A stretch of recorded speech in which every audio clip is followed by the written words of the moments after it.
Bonjour à toutes et à tous. Je m'appelle Thierry Fouquet, multicasquette, entrepreneur, animateur, passionné d'intelligence collective citoyenne. Donc, j'ai l'impression que ça va être un peu au cœur de nos échanges ce matin. Bienvenue à la caserne. Je ne sais pas si vous connaissez, parce que c'est un lieu assez récent. Il a ouvert, je crois, en 2021. Donc, intéressant, hein, parce qu'on va beaucoup parler de transformation de la ville.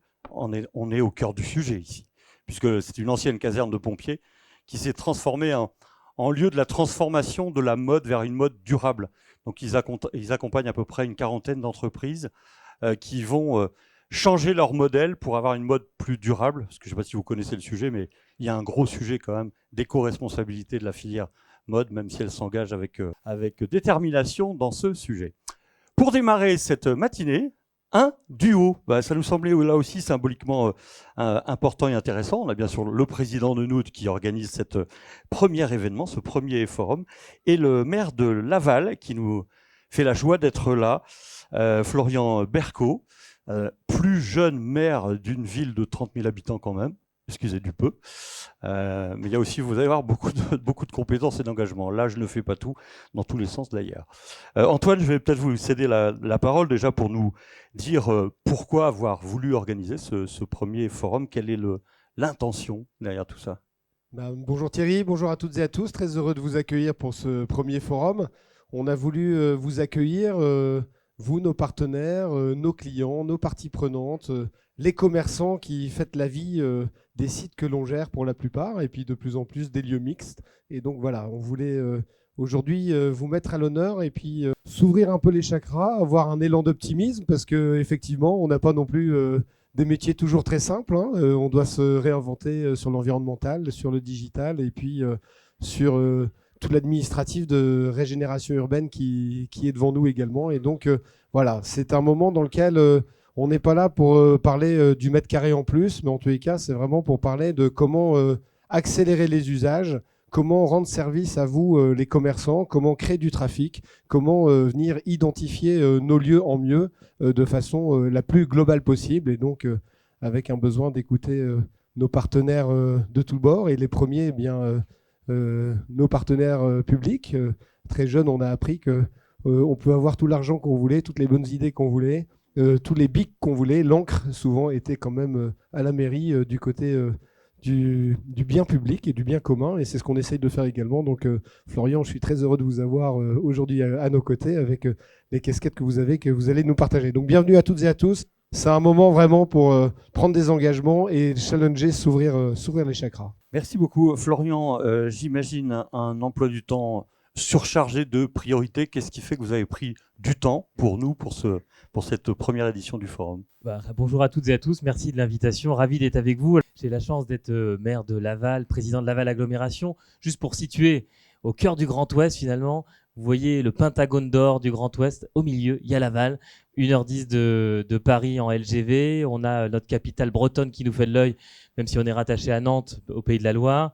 On a notre université de rattachement qui est Le Mans et notre CHU qui est Angers. Donc un territoire qui est finalement écartelé et à la fois qui doit puiser son indépendance par elle-même si elle veut survivre. Et puis finalement, pourquoi je commence par la géographie, c'est de se dire qu'en 1789, on était aussi gros que nos grandes sœurs, c'est-à-dire Le Mans, Angers ou Rennes avaient la même taille que Laval. C'est sans doute eux qui ont un hyper développement pas adapté sans doute à leur capacité d'accueil. Et je crois que le ressourcement de notre pays passera par les villes moyennes, et c'est le message que je voulais faire passer.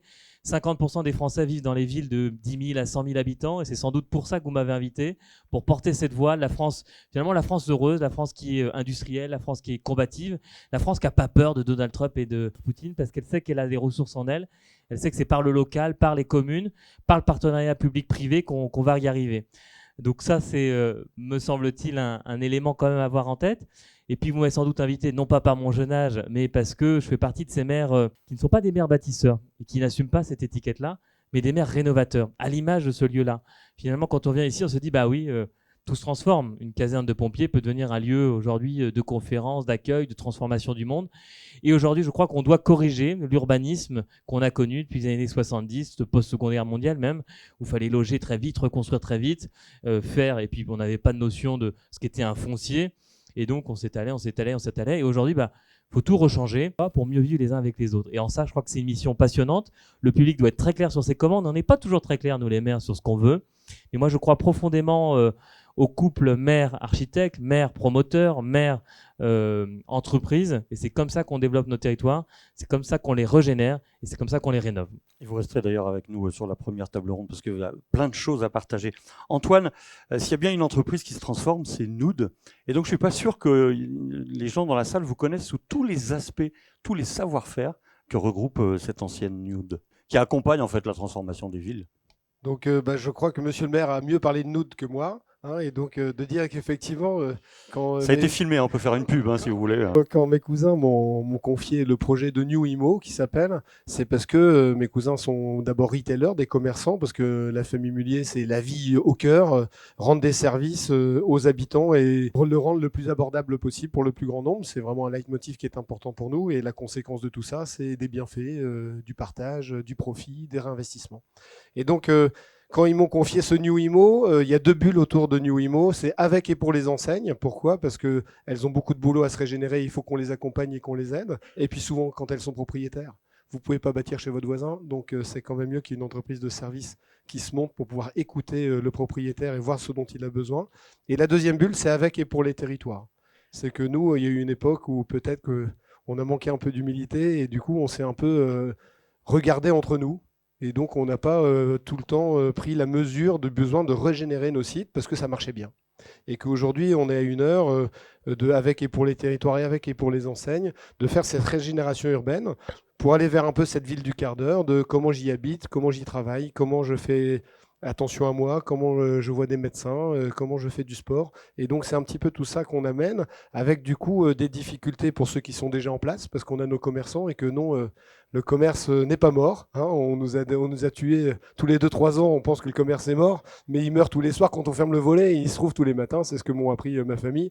Et donc ça me plaît beaucoup. Et donc, comment aller magnifier tout ça ? Et donc, on m'a demandé il n'y a pas longtemps qui sont tes concurrents. Et donc, en toute humilité, c'est un peu difficile, parce que nous sommes au service des propriétaires, au service des foncières, au service des retail. On est une entreprise de service, on fait de la gestion pour compte de tiers, du property management, de l'asset management, et puis on a un régénérateur urbain avec tout ce qui est la partie promotion, aménagement, développement. Et on a la chance dans l'aménagement, comme vous, monsieur le maire, d'avoir du temps long. On n'a pas besoin de faire vite et moche. On a besoin de faire vite, parce qu'on a beaucoup d'autorisations et de choses qui viennent contraindre les délais. Et donc, du coup, on doit vite bien écouter et prendre le temps. Mais en tous les cas, voilà. Et après, il y a le capital market de se dire, il y a des gens qui veulent investir sur du sens, sur de l'impact bas carbone. Et donc, comment on va les emmener sur les sujets qu'on gère. Si je peux me permettre d'ajouter une force, c'est aussi la vision internationale, puisque vous êtes dans 10 pays. C'est intéressant sur l'évolution du commerce. Vous avez souhaité démarrer cette matinée par une forme d'image symbolique, publique, privée. J'ai l'impression qu'on est un peu sorti de la guerre des postures, quoi, entre public et privé. Est-ce que vous êtes d'accord avec cette analyse ? On a quand même avancé dans le dialogue. Oui, plus que jamais, parce que je pense que, une fois de plus, je ne juge pas le passé quand je dis on a fait des choses.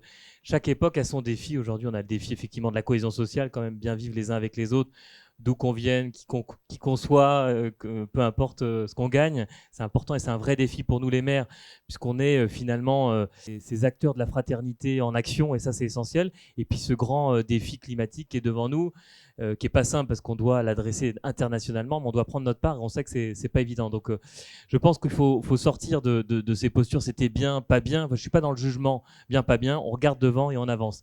Et quand on regarde devant, évidemment, le public ne peut pas tout. On voit bien, la crise de la dette publique nous rappelle que ce n'est pas au public de tout faire. Par contre, il y a un rôle de régulation qui est très important. Et ça, il faut que les maires, les élus, prennent en main leur pouvoir de régulation au sens positif du terme, libèrent les capacités d'action des acteurs privés, façonne et facilite les modèles économiques nouveaux. Et en ça, le partenariat public-privé, il est essentiel. Et je crois que les entreprises aussi ont fait leur propre mue. Quand je vois les discours du MENEF qui ont évolué depuis les années 90 jusqu'à aujourd'hui, les entreprises ont compris qu'elles vivaient dans un monde et que les parties prenantes, ce que les Anglais parlent stakeholders, sont essentielles. Les externalités positives d'une entreprise doivent être prises en compte. Donc plus que jamais, on a besoin de dialoguer entre le public et le privé. Ce qui était peut-être moins le cas, on était plus dans des guerres de posture, on se regardait en chien de faïence, en disant voilà, ceci, cela, l'imposition, c'est pas bien. Bref, en tout cas, on n'est pas comme ça. Et c'est en ça que je je suis éminemment positif parce que je pense que ceux qui ont le contrôle aujourd'hui du monde, c'est quand même les élus locaux, ceux qui sont le plus proches. Alors, c'est peut-être un peu ambitieux et présomptueux, mais moi, je travaille très bien avec mes acteurs entreprises privées, tous les acteurs institutionnels. Et en un claquement de doigts, on se met tous autour de la table, on trouve des solutions aux problèmes qu'on a. Quand les militaires, il y a 15 ans, sont partis parce que l'État en a décidé ainsi, on s'est mis autour de la table et on a construit un écoquartier. Voilà. Quand la gare est menacée par l'arrivée de train, on se met tous autour de la table et on se dit comment on peut justifier qu'il y a suffisamment d'arrêts en gare de Laval pour conserver nos 8 allers-retours vers Paris en 1h10. Et ça, c'est ce travail-là qu'on doit mener main dans la main. Et donc, on a un rôle finalement de régulateur, d'accompagnateur, de libérer les potentiels d'entreprises privées. Et plus que jamais, on doit dialoguer, on doit se connaître, on doit se comprendre. Et moi, je suis très heureux parce qu'en tant qu'ancien chef d'entreprise, je vois bien un peu la logique de comment on doit se positionner. Et l'échange est essentiel parce que vous savez, il n'y a pas de manuel du maire. Moi, j'ai été projeté maire à 30 ans. Vous dites, bon, ok, j'ai bon élève, j'ai fait les grandes écoles comme certains sans doute dans cette salle, mais jamais on m'a dit comment on gère un budget, des finances publiques, où est-ce que je suis attendu. Donc, on construit. Et je crois que le dialogue avec les entreprises, avec les acteurs de l'immobilier ont été très importants. Puis je suis arrivé à un moment où c'était comme le boom de l'immobilier. Là, je commence à voir la première crise et je vois ce que c'est. Et je vois le potentiel de développement de ce que ça peut apporter de travailler avec le privé. Et je dis à mes élus, c'est pas avec les 10 millions d'euros, 15 millions d'euros, 20 millions d'euros que je peux investir à la ville et les peut-être 60 millions d'euros que je peux investir à l'agglo que je vais transformer le territoire. C'est bien le privé qui peut mettre les 100, 200, 300, 400 millions d'euros chaque année pour transformer la ville. Donc finalement, vous avez la puissance financière et nous, on a la puissance de respecter le bien commun et donner les lignes rouges pour agir. Donc vraiment, ce partenariat, il est essentiel et on doit continuer à le renforcer. Antoine, cette approche collective, multi-acteurs, elle est au cœur des entreprises de la famille. C'est pas d'aujourd'hui, c'est vraiment dans l'ADN, mais on sent que le collectif, le maire vient de le rappeler, est vraiment le moteur clé face aux défis et la complexité de ces défis. Tout à fait, c'est quelque chose où notre mascotte, qui n'existe pas encore chez nous, mais en tout cas, c'est 2 grandes oreilles et une toute petite bouche. Donc, de bien écouter les uns et les autres, ça permet d'apprendre 2 fois plus et de dire 2 fois moins de bêtises. Parfois, j'utilise un autre mot que bêtises, mais avec vous, je vais utiliser bêtises. Et donc, nous, on doit commencer à écouter quoi et qui? On doit écouter les acteurs des actifs que nous gérons déjà.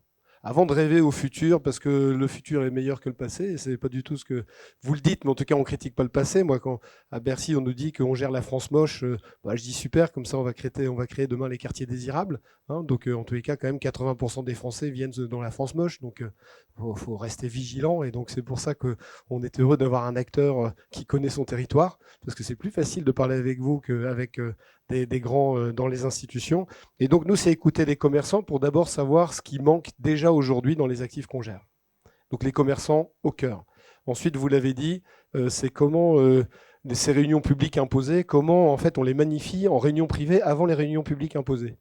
Et donc, il m'arrive de parler au maire en disant « Je ne vous conseille pas de venir parce que c'est une réunion privée. Mais si vous voulez venir, vous êtes le bienvenu. Parce que sinon, vous pourriez être pris pour coopter déjà quelque chose qui est en train d'être réfléchi avec les associations, avec les voisins, avec les gens qu'on va venir perturber et donc les commerçants au cœur. » Et donc, oui, la différence est une vraie richesse. Les habitants, les citoyens ont plein d'idées extraordinaires. Vous avez plein de besoins dans lesquels ça nous créera du flux, ça nous créera du trafic. Alors, il faut adapter les loyers. Il faut adapter et regarder comment faire pour les loyers, pour les enseignes qui ont des difficultés et qui doivent financer leur transformation. Mais en tous les cas, on est un réseau d'acteurs complémentaires. Et donc, on doit trouver de la co-création qui crée de l'impact positif. Et je pense qu'aujourd'hui, effectivement, il n'y a plus, moi je sens plus de fossé, entre guillemets, public-privé, dans lequel on a un objectif, c'est rendre du service, améliorer les usages et créer de la valeur qui sera répartie pour le plus grand nombre. Dans votre action, si je résume, on pourrait se dire que l'intelligence collective à vos yeux est une arme de construction massive et que, je rebondis sur ce que vous disiez Antoine, sur assez des réunions publiques avec 4 retraités à 17h30 pour cocher la case de dialogue avec les citoyens, quoi. Et on va voir tout à l'heure. Faites un teasing, mais dans la table ronde, on reviendra sur ce que vous faites concrètement pour mettre vraiment le citoyen au cœur des décisions collectives. Effectivement. Ouais. Et c'est vrai que l'esprit de coalition, on doit l'avoir. On doit être une équipe gagnante, chacun défend ses intérêts. Et ça me paraît essentiel. Et pour revenir sur le commerce en particulier, moi j'ai fait mes vœux au Lavallois. Alors j'ai un peu disrupté, j'ai fait une format TEDx avec des images de drones et je suis revenu aussi sur le passé des 1000 ans d'histoire de la ville de Laval. Quand on repuise aux origines des 1000 ans de cette ville moyenne, tout a démarré grâce au commerce, grâce au négoce, et la richesse et la vie a démarré par l'échange. Et en ça, c'est intéressant. C'est pour ça que le commerce n'est pas mort, il se transforme, et on aura toujours besoin d'échanger. Et s'il y a aussi une chose qu'il faut que vous reteniez, c'est qu'on est là pour fabriquer de l'humain, on est là pour fabriquer de la relation. Moi, je parle de valeur ajoutée humaine, environnementale, plus que de valeur ajoutée économique et financière. Et quand l'humain est là, quand la relation est là, quand la fraternité est retrouvée, je pense que tout le monde vit mieux. Et donc, il y a des coûts évités et puis on peut faire nos affaires. Et ça, c'est ce qu'on a un peu perdu quand même dans le capitalisme ultra-financiarisé des années 90 et 2000, quand quand même vous avez des grands chefs d'entreprise qui, dans les années 2000, vous ont dit on n'a pas besoin, on peut faire une France sans usine. On vous a quand même dit ça. C'est pas possible. Ce capitalisme complètement immatériel ne marche pas. Plus que jamais, on a besoin de trouver quand même des terrains d'entente, de la répartition de la valeur comme elle se doit, et révéler cette valeur qui n'existe pas. Et c'est le but d'un entrepreneur, aller chercher cet océan bleu, ces fruits mûrs, et détecter une valeur qui trouvera sa valeur économique à terme. On a trop tendance à aller très vite, trop vite vers le profit. Et moi, j'ai effectivement un leitmotiv, voir grand, aller vite et agir petit. Il y a un mot qu'on va utiliser beaucoup au cours de cette matinée, c'est temps ou temporalité. C'est compliqué de faire vivre toutes ces temporalités en même temps. En tout cas, est-ce qu'on peut être tous d'accord pour dire que la transformation qu'on va largement évoquer, elle est urgente à faire. Et il est urgent à peut-être s'écouter, à s'informer, à s'acculturer, mais il y a quand même une urgence absolue pour nos concitoyens. Alors oui, il y a une urgence parce qu'on parle bien sûr des besoins environnementaux, de notre terrain de jeu, de la planète qui brûle. C'est pas d'hier, donc du coup, comment on a tous une attention particulière par rapport à ça. Il y a une urgence par rapport à tous les modèles digitaux qui sont plus ou moins en égalité avec ceux qui ont contribué et qui contribuent à créer la France. Hein, donc, on en a eu quelques discours dans lesquels on est d'accord ou pas d'accord, mais l'important, c'est pas de s'affronter, mais confronter les idées. Mais il y a surtout l'urgence, et vous l'avez évoqué, de la nouvelle vie, de la vie post-Covid, de la vie de nos générations Z, de celles qui viennent avec volonté de bosser ces nudes. Alors ça, je peux vous dire, pour moi, c'est une grande victoire parce qu'ils cherchent des projets qui semblent utiles à leur vie et dans lesquels ils ont du plaisir à venir en découdre pour créer de l'impact. Et cette nouvelle vie, c'est beaucoup le temps utile. Et donc, du coup, c'est ce que je dis quand je vois souvent les élus ou les ministres, arrêtons d'opposer le centre-ville et le périurbain. Le périurbain a rattrapé la ville. J'ai des moyens, comme vous le disiez, pour investir ma régénération. J'ai la chance d'avoir ces moyens-là. Ma famille le donne ou les investisseurs partenaires le donnent. Et donc, comment vous allez m'aider sur la mobilité? Comment sur le PLU, le SCOT, comment on va raccourcir des délais? Comment le préfet va être à côté de nous pour pouvoir nous aider sur la sécurité, nous aider sur qu'ils font déjà. Hein. Mais en tous les cas, c'est vrai qu'aujourd'hui, cette urgence, je pense, je critiquais parfois un peu les CCI parce que je trouvais qu'on devait oublier le C du milieu, quoi. Chambre d'industrie. Hein. Et en France, avec l'AMI qui a été mis à Bercy sur régénérer la périurbanité, alors malheureusement, après, c'est vite devenu la France moche, mais moi, je m'en sers pour dire, bon, faut aller vite, faut la rendre belle, quoi. Et donc, aujourd'hui, tout le monde a bien compris qu'il fallait nous donner un peu d'aider et que le temps de 10 ans pour régénérer 10 hectares, c'est plus possible. On manque de logements. On est dans une crise dans laquelle les Français ne savent plus s'abriter, dans laquelle nous, on a besoin de ramener de la vie sur nos sites. On est artificialisé. Et donc, sur chacun des sites que nous, d'entreprend, on remet 25% de pleine terre, de biotope, bref, de vie. Et on ne le fait pas pour faire bien. On le fait parce que s'il n'y a pas d'îlot de fraîcheur, on n'ira pas dans ce commerce-là. S'il n'y a pas d'îlot de fraîcheur, j'aurais pas envie de vivre là. C'est sûr que quand je vous dis que vous allez voir d'abord le toit d'un hypermarché et d'un centre commercial, c'est pas le rêve au début. Hein, mais si jamais je sors de l'école, je m'en fous un peu. L'important, c'est qu'il y ait un bon food et beverage, que j'ai de la vie, que mes copains viennent de là, que j'ai des sites partagés dans lesquels j'ai envie d'y vivre. Et donc, c'est ça qu'on doit adresser, c'est cette nouvelle vie. Et pour ça, il faut écouter beaucoup de monde. Alors, quelques mots sur cette matinée que nous allons vivre ensemble. Alors, moi, j'ai un peu d'avance sur vous parce que j'ai eu tous les intervenants au téléphone. Et je peux vous dire que waouh, c'est passionnant. Il y a une densité. Je vous conseille de rester là toute la matinée si c'est possible pour vous. Rapidement, je pense que le programme va s'afficher. On va démarrer dans un instant à 9h30 avec un joli thème. Usage, architecture et composition urbaine. Quel mode d'emploi pour une ville réussie? En général, le prof, il disait, vous avez 2 heures. Nous, on n'a qu'1 heure. Et avec des intervenants passionnants. Mais ça va être, en tout cas, ça va vous ouvrir les chakras, j'en suis persuadé. À 10h30, on va se dire, OK, on a donné un cap, mais comment on fait concrètement? Quelles sont les méthodes pour passer d'un lieu mono-usage en lieu mixte? Quelle méthodologie on va adapter? Vous allez voir trois personnes hybrides dans leurs approches, parce que je pense aussi que ça, c'est un mot qui va revenir souvent, c'est qu'il faut des personnes qui pensent peut-être autrement, qui regardent autrement. Et puis à 11h30, gérer au quotidien ce lieu qui vit ces moments de transformation. C'est des moments capitaux parce que ça pose des problèmes pour les commerçants, pour les habitants, pour les clients, pour les propriétaires, etc. Et comment on peut gérer au mieux ces moments de transformation qui sont importants. Peut-être avant de démarrer cette première table ronde, un petit mot sur vos attentes, Antoine, même si vous les avez déjà largement abordées. Oui, donc à mon avis, c'est voilà, oser tout se dire. Il y a des moments dans lesquels on a le droit d'oublier un petit peu nos casquettes, nos négociations habituelles, pour s'ouvrir un petit peu davantage, trouver des solutions, et puis transformer l'ordinaire en extraordinaire. Nous, c'est ce qu'on apprend dans notre famille très ordinaire. C'est que voilà, en se mettant à plusieurs, en se mettant avec des gens différents, on peut faire des choses totalement extraordinaires. Donc c'est ce que je nous souhaite aujourd'hui. Je voulais réagir sur le temps long parce que qu'est-ce qu'on en a marre, nous les maires, de voir 5 ans pour sortir une opération immobilière notamment. Mais on a des gages de réussite. Je préside aussi la commission Écoquartier et France Ville et Territoires Durables, qui est une association la seule association d'élus qui réunit l'État, les collectivités, les experts de la ville, les entreprises privées. Donc ça déjà, ça dit qu'on a besoin de tout le monde pour fabriquer la ville. Mais j'ai des contre-exemples puisque j'ai labellisé l'écoquartier olympique. Donc j'ai vu qu'en 5 ans, on pouvait construire un écoquartier avec des milliers de logements et puis en plus de manière complètement réversible. Donc j'ai quand même envie de dire que Notre-Dame, l'écoquartier olympique, il est possible sur nos territoires si on applique les mêmes règles. Donc effectivement, simplifier, accélérer et se mettre d'accord. Mais pour ça, il faut quand même retrouver le temps long sur la culture de l'observation. N'hésitez pas à dire aux maires, mais je serai le promoteur. Moi, j'ai été étonné qu'on ait finalement des grandes études à la noix, les PLUI, les PLH, les machins. Ça vous coûte une blinde, vous prenez cabinet d'études. Ça vous dit rien parce que c'est des copier-coller de chaque territoire. Or, nous, on a quand même besoin d'une culture de l'observation permanente avec des vrais chiffres et pouvoir ensuite se dire comment j'agis. Un exemple, sur les 10 dernières années à Laval Agglomération, on a artificialisé 650 hectares. Sur les 650 hectares, ça a produit 2 emplois à l'hectare et 4 personnes supplémentaires sur le territoire à l'hectare. Je pense qu'on peut faire mieux. Et ça, cette donnée, il a fallu 3 ans pour l'avoir quand même. Donc c'est comment on crée des observatoires, cette culture d'abord de l'observation pour se dire comment on agit, donc ensuite on peut agir vite.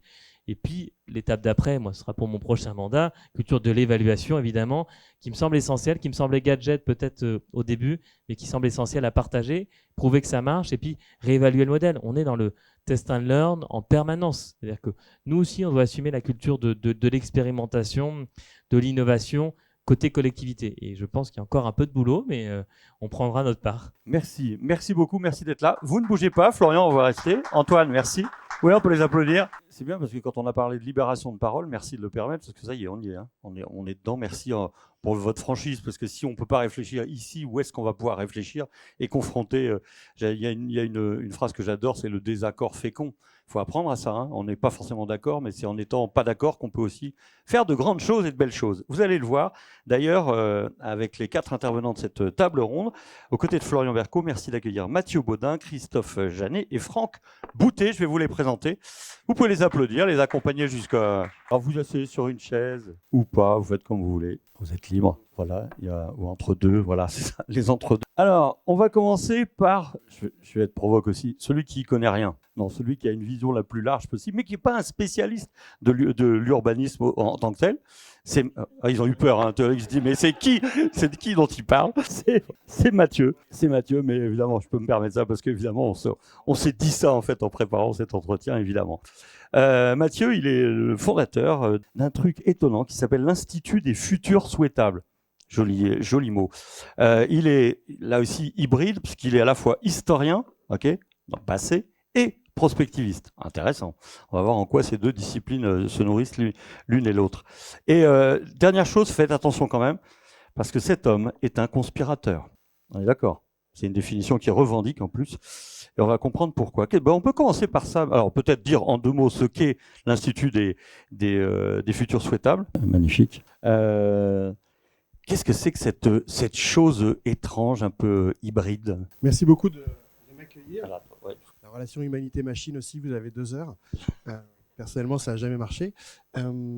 L'Institut des futurs souhaitables, c'est un peu marqué dans son nom, son ambition. on fait de la prospective, exercice extrêmement périlleux, la prospective. Et quand on parle du futur, c'est une matière extrêmement volatile.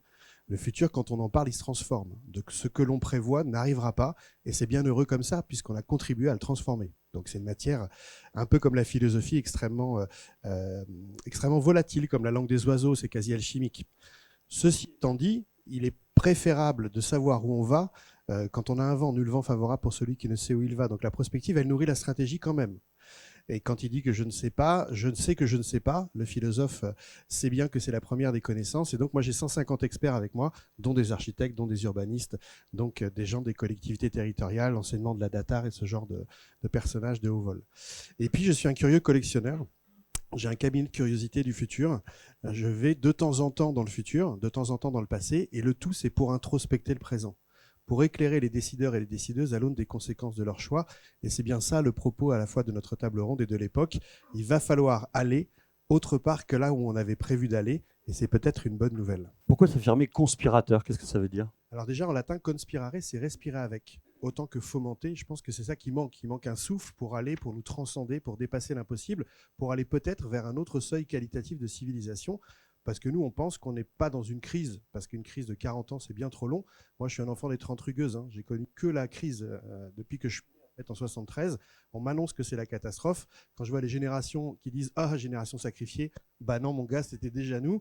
Donc, 40 ans de crise, c'est pas une crise, c'est une transmutation. C'est bien quelque chose de plus profond. Donc, nous, on pense qu'on est dans une nouvelle renaissance. Et la Renaissance, vous savez, il y a 500 ans, c'est pas la petite période, c'est la période qui nous fait passer à autre chose. On est encore les filles et les fils de la Renaissance.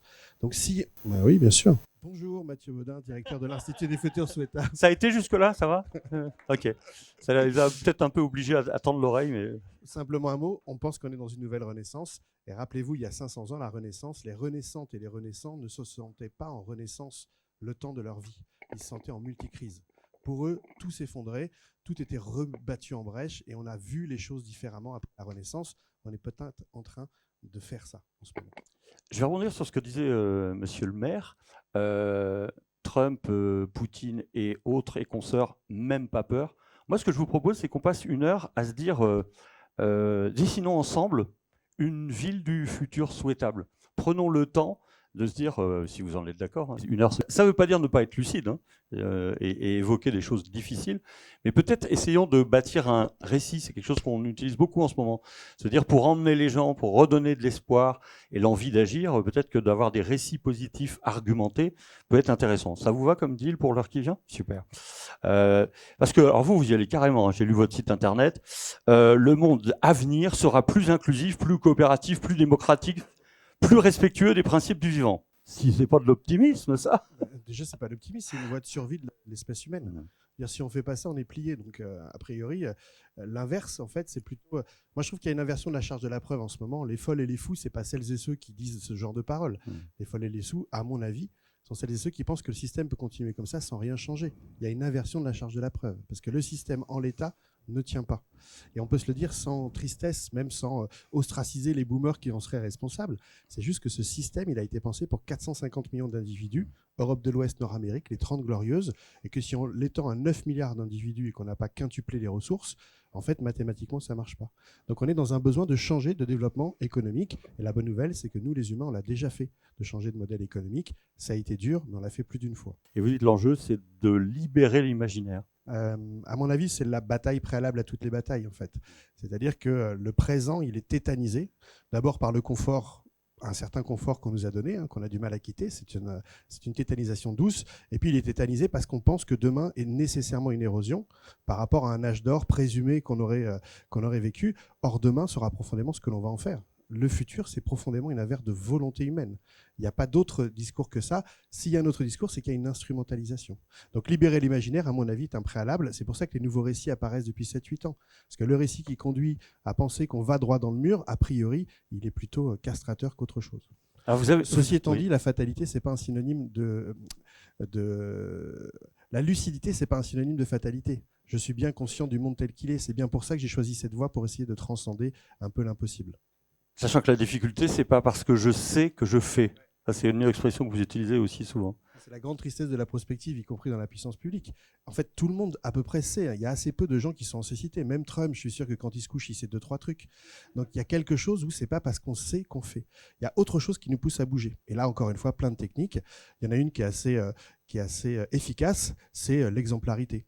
C'est-à-dire que plutôt que de dire faut arrêter de prendre des voitures dans la ville parce que ça pollue, je sais pas quoi, faites du vélo heureux même sous la pluie, ça donnera peut-être envie à ceux qui sont immobiles dans leur voiture de se déplacer autrement. Il y a quelque chose aussi qui est assez joli dans le passage à l'action. Et moi, je merci de dire que vous expérimentez encore. Si Danton revenait, ce serait peut-être la phrase de salut pour essayer de faire différemment. Expérimentons encore, et au pire, ça marche. En fait, il y a plus de risques à pas bouger qu'à bouger. Donc, autant expérimenter un certain nombre de choses.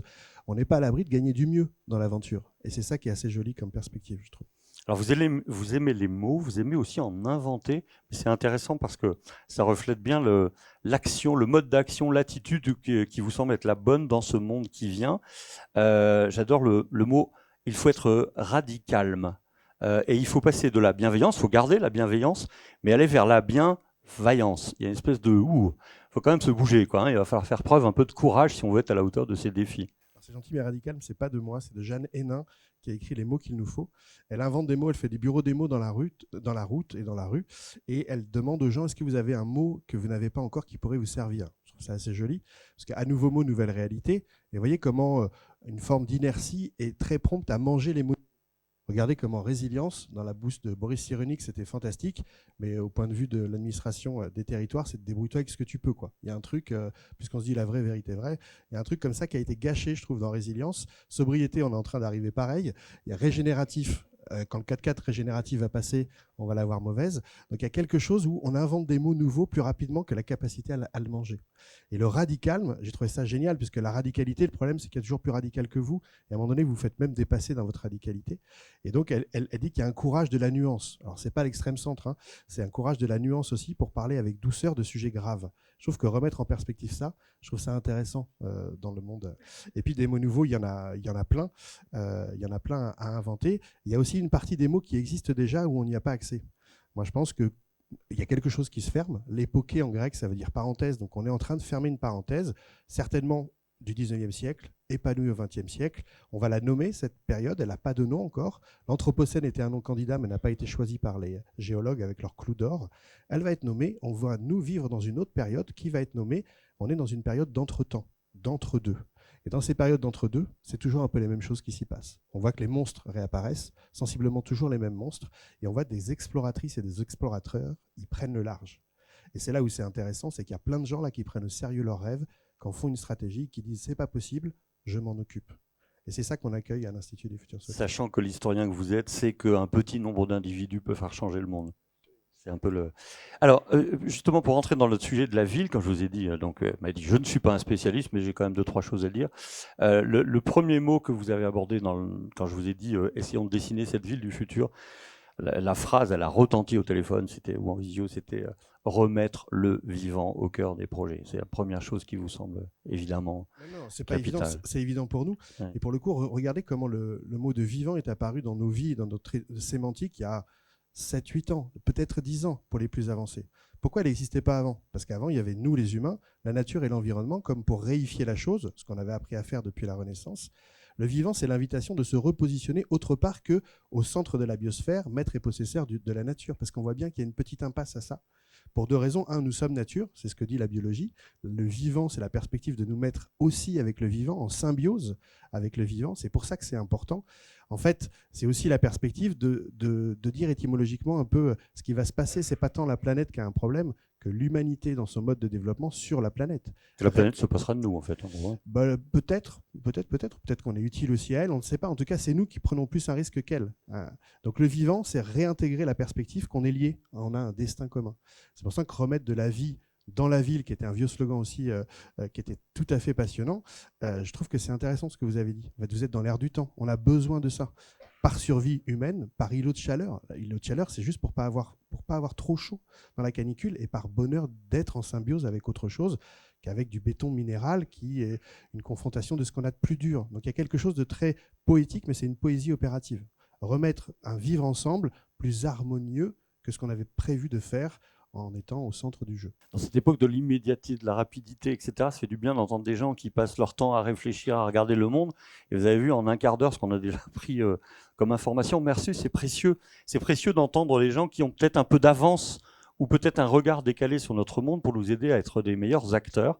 C'est le cas aussi de Franck, on reviendra ensemble bien sûr, Franck Boutet, qui est président fondateur de l'atelier Franck Boutet, qui a été Grand Prix de l'urbanisme en 2022, mais pas pour un truc qu'il a construit. C'est ça qui est intéressant. C'est pour son approche, parce qu'il a une démarche pionnière sur l'ingénierie environnementale, des projets architecturaux, urbains et territoriaux, depuis plus de 20 ans. Et si on revient justement à cette époque, c'est intéressant de constater que quand vous avez commencé à réfléchir à ces questions, vous étiez quoi, 1, 2, 3, 4, 10 personnes à le faire. Qu'est-ce qui fait qu'à un moment donné, vous avez pris conscience qu'au cœur de la fabrication de la ville, de l'aménagement urbain, justement, pour reprendre l'expression, il fallait remettre le vivant, le développement durable, le long terme, au cœur des projets. Bon, je vais peut-être pas parler du début, pourquoi j'ai pris conscience, etc. Mais en tout cas, merci pour cette invitation et ces premiers mots extrêmement intéressants qu'on entend. On va revenir peut-être aussi un petit peu en arrière. Tu parlais de 40 ans de crise. En fait, même ce constat tu as fait le rapport entre la population de l'époque qui a créé ce modèle et celle qu'on a aujourd'hui, et la question des ressources. En fait, ce qui interroge un peu, c'est le temps qu'on met à réaliser en fait un peu des évidences, parce que c'est même plus que 40 ans. En fait, c'est 57 ans.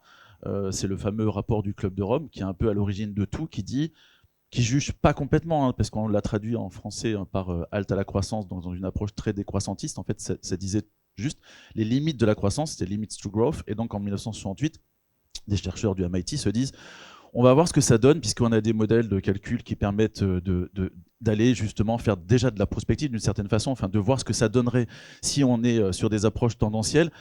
Est-ce que ça marche vraiment dans le futur, ce truc? Et donc, ils modélisent et ils se disent, bon, on va prendre des hypothèses de croissance, etc., de développement démographique. On connaît à peu près l'état des ressources, on connaît à peu près les stocks. En 68, on commençait déjà à connaître pas mal de choses. Et puis, ils projettent ça dans le temps et ils se disent, merde, ça peut pas marcher. Et donc, ils le disent quand même en 68, limits to growth, si on continue comme ça, tout pète. Et de 68 à aujourd'hui, quand même, donc ça fait 57, c'est ça? 57 ans pour arriver, c'est pas il y a 57 ans, c'est pas quand même juste aujourd'hui qu'on commence à prendre en considération les choses, mais en gros, en France en tout cas, et je pense pas qu'on soit très en retard, contrairement à ce que tous les Français disent en France, il n'y a jamais rien qui marche, toujours hyper en retard, c'est toujours mieux ailleurs, etc. En fait, on commence à vraiment prendre en considération ces questions-là dans l'aménagement, parce que c'est mon domaine, dans l'aménagement, l'urbanisme, l'architecture, la construction, début des années 2000. Donc quand même, de 68 à 2000, il s'en est passé un peu de temps. Et du coup, si on fait un petit peu juste un petit synopsis en fait de ces 20 ans, parce qu'après, ma prise de conscience, je sais pas, c'est un peu aussi des opportunités, c'est-à-dire qu'à un moment, on voit ces discours émerger, alors plutôt dans des groupes de travail, un peu en dehors. Et puis les acteurs de la ville commencent à se dire « Ouh là là, moi je ne sais pas quoi faire avec ça, ça interroge complètement mon modèle, ça veut dire quoi de faire des bâtiments qui ne consomment plus d'énergie, ça veut dire quoi de réduire… » Alors on ne parle pas de l'empreinte carbone à l'époque d'ailleurs, mais en tout cas les sujets comme ça fait peur à tout le monde. Et donc moi je me suis retrouvé, de formation je suis ingénieur et architecte, et je pense que c'est un peu ça qui m'a aidé, parce que c'est cette hybridité un peu par nature qui a fait que je me suis dit mais en fait il suffit de réunir ces deux mondes très séparés, ou des approches, des savoirs techniques, des savoirs scientifiques, pour les mettre au service des acteurs de la ville qui souvent prennent des décisions sans la connaissance technique et scientifique qui va avec. Ça, c'est un vrai sujet. C'est-à-dire qu'aujourd'hui, moi, je pense que les questions qui nous sont posées, elles font, ça n'a pas encore été dit complètement, mais tu l'as un peu abordé, Florian, dans ton introduction, elles font que, moi, j'aime bien résumer à l'idée que aujourd'hui, les questions qui nous sont posées sont d'une telle complexité et avec tellement d'effets induits, d'externalités négatives et positives, qu'en fait, plus aucun acteur de sa seule discipline, même de sa seule temporalité, de son seul point de vue et de sa seule localisation géographique, n'est en capacité d'y répondre.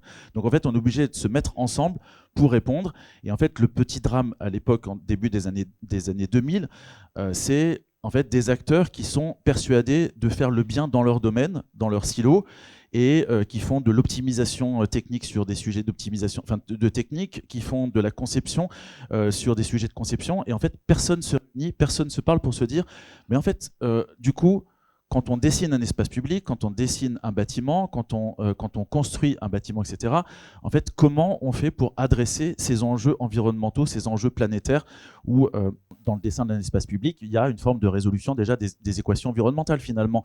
Mais personne n'en avait conscience au début. Donc en fait, moi, je sais pas, je me suis retrouvé là avec mon bagage scientifique et d'archi à me dire, en fait, il faut juste réunir, il faut scientifiser la conception et rendre conceptuelle la science. Et en fait, cette réunion m'a permis finalement d'être là. Après, petit panorama rapide, parce que du coup, Mathieu parle de sujets qui sont des sujets qui ont émergé et vraiment très récemment. Pendant 20 ans, là c'est juste le côté un peu négatif, pendant 20 ans, où on sait qu'on n'a pas beaucoup de temps pour faire. Et pendant 20 ans, en fait, malheureusement, on a un peu réduit toute la très belle ambition de la durabilité, de la soutenabilité. Bon, ça a pris des noms différents. Après, il y a des noms tabous. Aujourd'hui, il faut plus dire développement durable, etc. Même transition, il faut dire bifurcation, etc. Enfin, dans certains cénacles, mais en tout cas, c'est toujours un peu la même chose. En tout cas, on a un peu trop réduit le scope à faire de la suroptimisation énergétique sur un objet qui s'appelle, en gros, la construction neuve. La construction neuve, ça ne représente pas grand-chose en France. Et pour commencer à répondre à ta question sur c'est quoi la ville de demain, en fait, c'est quand même beaucoup celle qui est là aujourd'hui, qu'il faut juste transformer, adapter, Je l'ai mis en gras dans mes notes. C'est 80% des bâtiments de 2050 sont là déjà. Arrêtons d'aborder que la question du neuf. Oui, d'accord, mais du coup, il faut que je donne. J'ai fait une bifurcation. Du coup, non, mais c'est bien mais par rapport à ça. Pour dire justement, en fait, pendant 20 ans, le problème, c'est que toute la belle ambition de la soutenabilité, elle s'est quand même beaucoup réduite à la question de l'énergie, de l'efficacité énergétique, de l'optimisation énergétique sur un petit objet qui s'appelle donc la construction neuve. Et donc, en fait, le neuf, ça représente quand même pas grand-chose. Il y a quelques années, ça représentait à peu près 1% par an donc de renouvellement du stock. Aujourd'hui, on est plutôt à 0,8%. C'est plutôt baissé et je pense que ça va plutôt continuer à baisser pour plusieurs raisons. Les enjeux de décarbonation, il vaut nettement mieux faire avec ce qui existe déjà, faire du fait de balancer ce qui existe déjà. Et les questions, évidemment, sans parler que du ZAN, mais en tout cas de la limite de l'artificialisation des sols, qui font que de toute façon, on va faire aussi avec ce qui existe. Donc il y a deux forces qui font que ce fameux 0,8% de renouvellement par an du stock de bâtiments existants, il va plutôt baisser. Donc oui, faire la ville essentiellement avec l'existant. Et question évidemment subsidiaire si on se projette dans un futur pas totalement connu, mais quand même assez connaissable, en lisant les rapports des scientifiques essentiellement et ceux qui font de la scénarisation, les auteurs, les scénaristes, etc. Pas juste les acteurs de la ville, parce qu'ils ne savent pas très bien faire ça finalement. En fait, c'est de se dire, ok, donc si on renouvelle très peu la ville, il faut faire avec l'existant, et donc cet existant, quelle est la part qui est adaptée aux conditions de demain? Et la réponse est quasiment zéro. Donc en fait, il y a un vrai enjeu aujourd'hui de faire avec l'existant, parce que c'est là où il y a les enjeux, c'est là où il y a les gisements, c'est là où il y a la masse, mais aussi faire avec l'existant pour pouvoir l'adapter à des conditions de demain.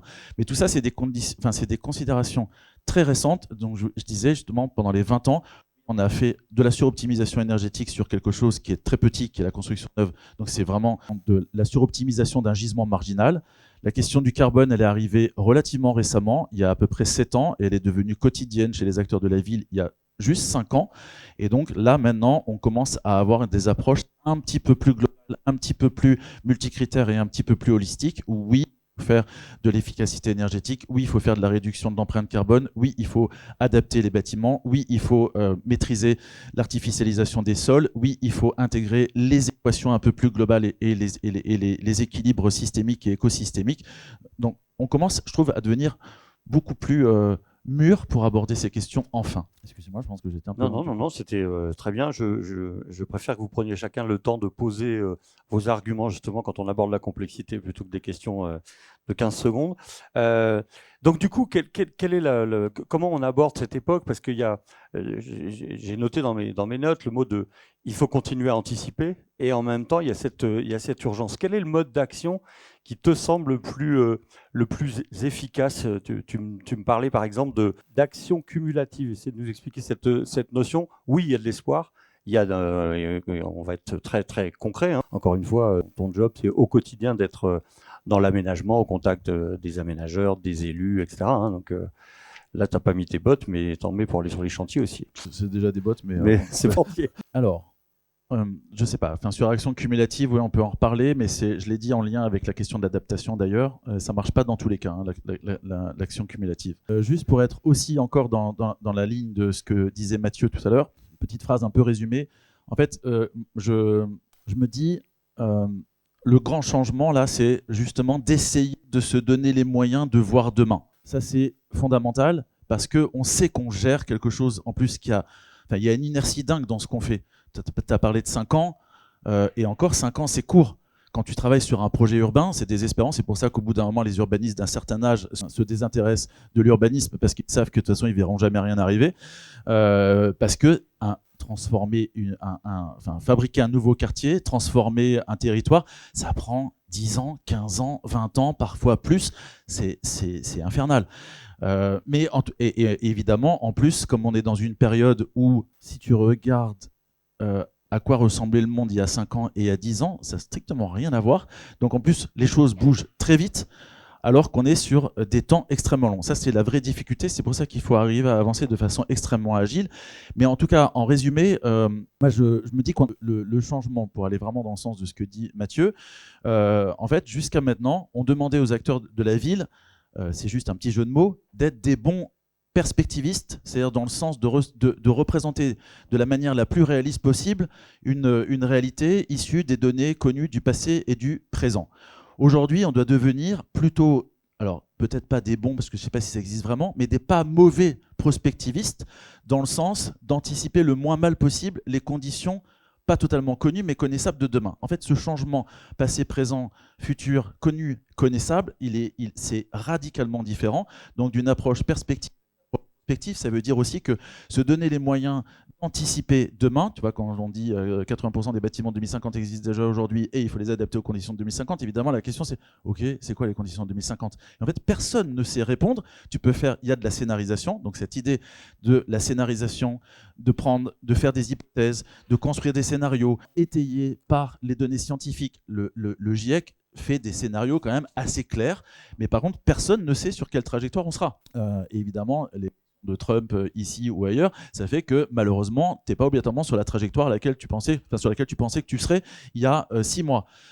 Donc entre le plus 1,5 degré, plus 3 degrés, plus 4 degrés, ou peut-être finalement le plus 7 degrés qui rendra à peu près de la planète inhabitable, en fait, personne ne sait vraiment. Donc ça veut dire qu'il faut à la fois se définir le scénario le moins improbable, pour pas dire le plus probable, travailler à partir de ces conditions en disant finalement, dans ce que je vais poser aujourd'hui, dont je sais que sa durée de vie est de 50 ans, voire peut-être même d'un siècle, parce que même si on raisonne tous sur des cycles décennales parce que les assurances sont basées là-dessus, il faut quand même espérer qu'on ne construise pas des bâtiments qui durent, ou des espaces publics, ou des infrastructures qui durent juste 10 ans, ça va durer plutôt 50 ans, 100 ans, et donc comment finalement arriver à poser des choses aujourd'hui qui ont une pertinence aujourd'hui, mais qui auront encore une pertinence dans 20 ans, 30 ans, 50 ans, etc., en travaillant vraiment sur la scénarisation et une forme de robustesse, pour pas dire résilience, même si en fait la résilience vue de ce point de vue-là, du point de vue de la robustesse, elle n'est pas inintéressante, de robustesse intrinsèque.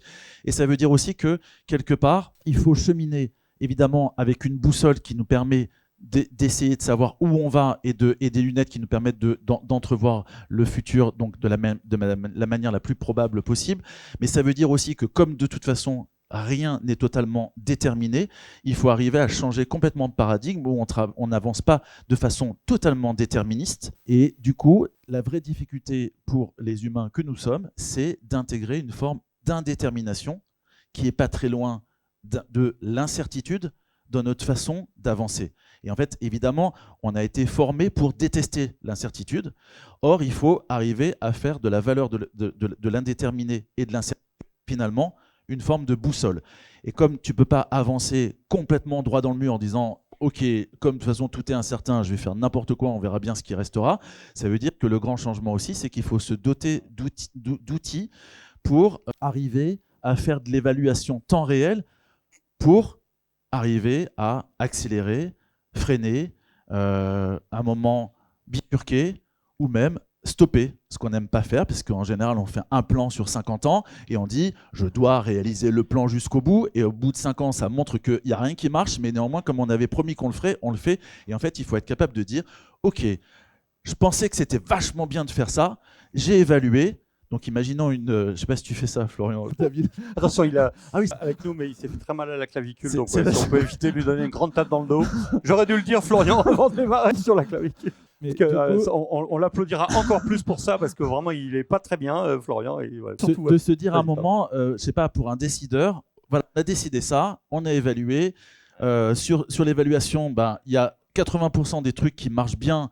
Je vais le dire à tout le monde pour que d'autres le fassent. Par contre, il y a 20% de choses qui ne marchent pas très bien. Je vais le dire aussi parce que si les 35 999 autres communes que celle de Florian font la même erreur que lui, il y aura 30. Bon, du coup, cette idée de cheminer avec une boussole, d'évaluer et d'être capable de dire, enfin, de parler aussi de cette culte, enfin, d'accepter l'échec et d'en faire aussi une forme de boussole, je pense que c'est important. c'est passionnant. Je voulais, avant de passer la parole à Florian, justement, pour dire comment on fait, super, hein, vos analyses, etc., comment un maire, justement, s'empare de ces complexités pour. Je t'ai demandé l'autorisation d'en parler parce que ça t'a pas fait que du bien d'oser dire, puisque tu as été associé à un promoteur immobilier qui a gagné un projet en partie grâce à toi, et justement sur l'emblème développement durable, etc. Et au moment de passer à l'action, il a dit c'est bien gentil, je le fais avec mes mots, hein, mais en fait le budget qu'on pensait consacrer à ton agence, il va diminuer énormément. Et tu as eu le culot de te révolter, de publier un post sur LinkedIn qui a fait grand bruit, puisqu'il y a pas mal de tes collègues qui en ont profité pour dire ça m'arrive quand même régulièrement. Ah, ça, c'est aussi la vraie vie, hein. On est encore un peu dans le greenwashing, y compris des grands opérateurs qu'on ne citera pas, mais voilà, qui promettent des choses et qui ne sont pas au rendez-vous. Qu'est-ce que tu as envie de dire ça maintenant que tu as un petit peu digéré cette affaire, mais qui t'a quand même, je l'ai senti quand même bien meurtri, hein.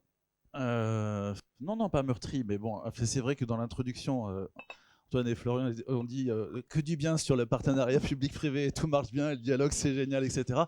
Oui, on a dit ça va mieux. Mais par contre, vous avez dit aussi à quel point c'est important. Oui, c'est important. Donc, juste pour recadrer un peu le débat, c'est sûr que mon post du 17 octobre, il focalisait un peu peut-être sur l'acteur privé, mais pas n'importe quel acteur privé. L'acteur privé très court-termiste, c'est-à-dire le promoteur, dont on comprend aussi les difficultés dans lesquelles il est dès lors que des équations, enfin des données de son équation économique se resserrent, etc. Donc il y a des circonstances atténuantes, on va dire, dans les pratiques. Mais en tout cas, aujourd'hui, donc on a créé un mouvement qui s'appelle REPI. REPI, c'est l'acronyme pour respect et éthique pour un immobilier sous, entre parenthèses, tenable, parce qu'avant d'être soutenable, il faudrait déjà au moins qu'il soit tenable, égal REPI. Pourquoi ? Parce qu'il faut que cela cesse.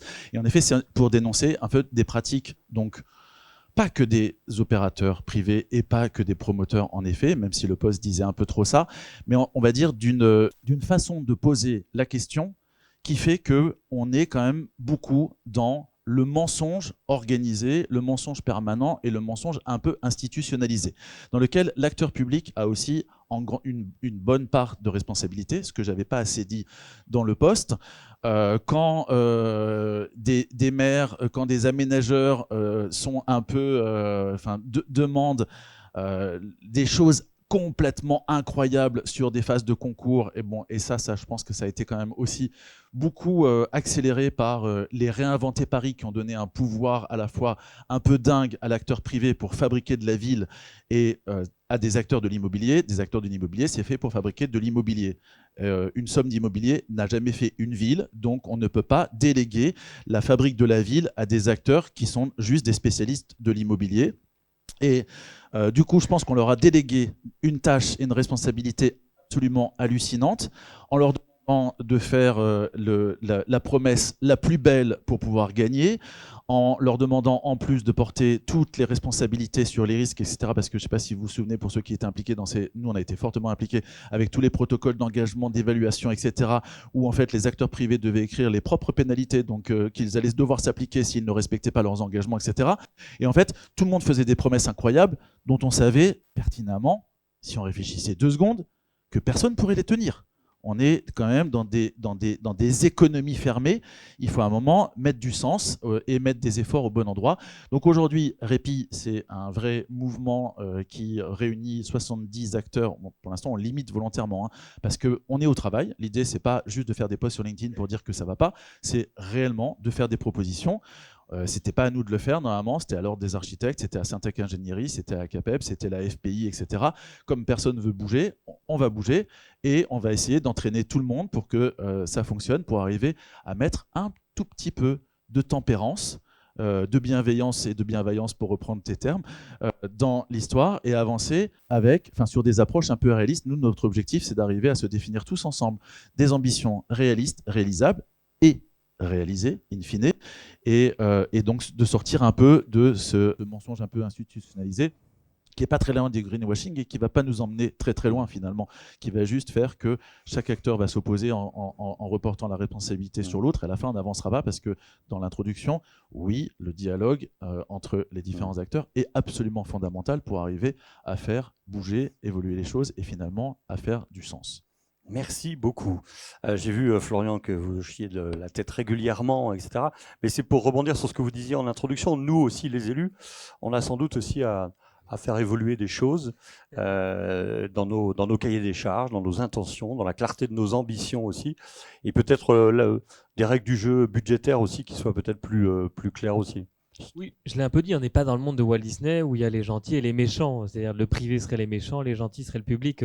Au contraire, le maire est confronté à sa propre complexité, de se dire comment je fais, et ses propres contraintes. Le mandat, il dure 5 ans et demi, voire 6 ans. Les contraintes financières, on les a aussi. Et donc, quand je dis on a besoin de travailler ensemble, c'est déjà l'interconnaissance, le dialogue, le serein pour savoir finalement où est le rapport de force. Et la politique, de toute façon, est un rapport de force. C'est l'enjeu de convaincre les non-convaincus et c'est l'enjeu de la priorisation.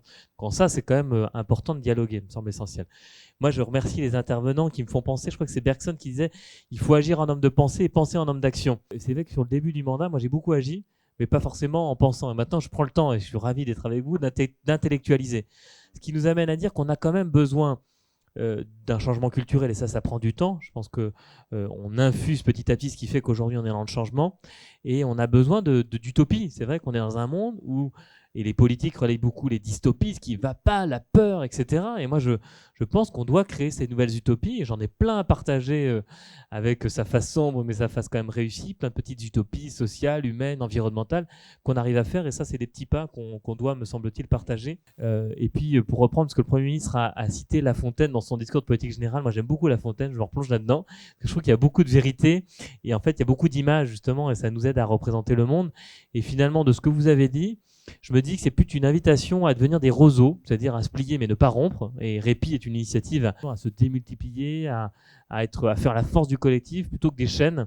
On passe peut-être de l'ère du chêne, des gros mastodontes robustes, mais qui malheureusement à la première tempête se déracinent et on le voit.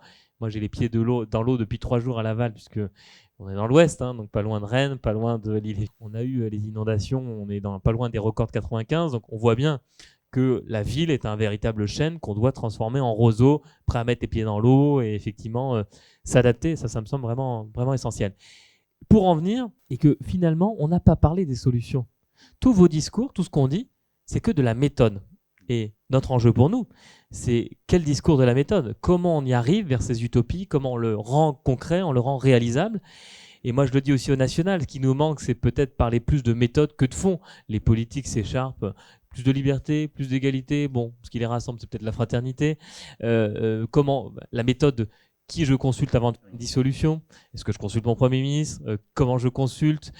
Comment je prends des décisions ? Et donc, on revient vraiment sur la méthode. Et c'est la méthode qui est dysfonctionnante, finalement, dans la transformation. Et en ça, je pense que le local a des solutions. Et je voulais vous en citer quelques-uns. On est en pleine transformation de notre centre-ville et c'est dur. J'ai fait 3 ans de travaux. C'est le maire, à 30 ans, il arrive. Bon élève, il dit « je vais faire ce que j'ai dit ». Et l'image sera concrétisée à la fin du mandat. Bon, on en a bouffé, parce que quand effectivement vous mettez vos travaux pendant 2 ans et demi, vous avez 6 mois de fouilles archéologiques, je refais une place de 2,5 hectares, vous avez un tiers de votre place qui est creusée jusqu'à 6 mètres de profondeur.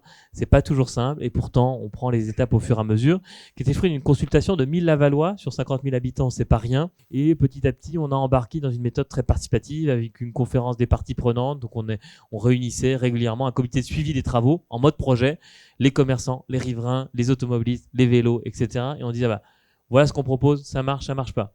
On m'a dit il faut mettre des feux rouges à tel endroit de la place. On a fait, au bout de 3 semaines, c'était la cata, on n'a pas marché, on a enlevé. Vous voyez, on essaye de réadapter. Et c'est très dur pour les aménageurs, c'est très dur pour ma SEM d'aménagement, c'est très dur pour les entreprises de s'adapter. Et ça, il faut qu'on invente Ce mode projet, c'est vraiment un premier exemple. Deuxième exemple, ça pourrait être la charte de l'urbanisme durable. Avec les promoteurs, j'ai senti qu'il y avait quelque chose, c'est-à-dire que nous, c'est la ruée vers l'ouest, Laval, même si c'est sans doute le secret le mieux gardé du Grand Ouest. Vous ne connaissiez pas Laval, maintenant vous savez où c'est.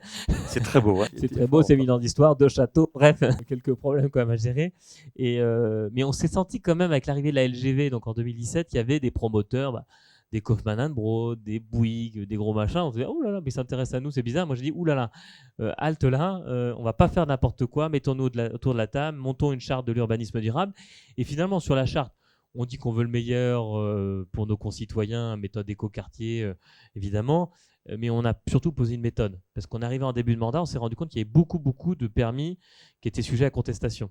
Et nous, on a divisé par 4 le nombre de contestations sur les permis de construire. Quasiment, il n'y a aucun problème à construire à Laval.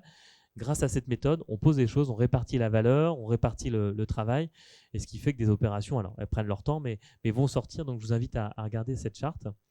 Et peut-être un dernier élément, j'ai plein d'exemples à vous donner. La mais convention citoyenne voilà, des quartiers j'allais venir. populaires quand même, parce que ça c'est. Moi j'étais beaucoup marqué quand je parle beaucoup. Enfin, c'est vrai qu'on parle beaucoup d'urbain, mais quand même notre enjeu c'est de traiter l'humain. Et je vais y venir, mais aujourd'hui, quand on regarde le débat politique, on se dit, les Français disent, il y a un pouvoir d'achat, il y en a. Moi, je viens d'une ville où on ne parle pas de pouvoir d'achat, on parle de reste à vivre.